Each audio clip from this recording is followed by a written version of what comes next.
Kelompok kriminal bersenjata KKB, yang melakukan aksi kriminal di distrik Kiwirok, Kabupaten Pegunungan Bintang, pada Senin tanggal 13 September tahun 2021, membakar sejumlah fasilitas umum.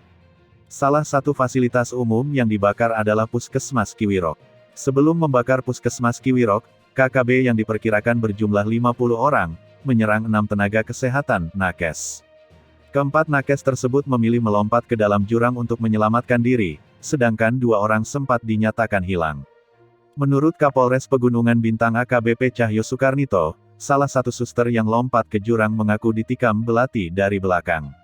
Sementara itu, ada 1 dokter yang mengalami patah tangan karena dipukul menggunakan besi.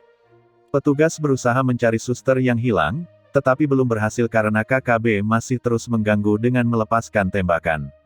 Kapolres Pegunungan Bintang mengatakan aksi yang dilakukan oleh KKB sulit dihalau karena keterbatasan jumlah personel TNI Polri yang posnya berada di Kiwirok.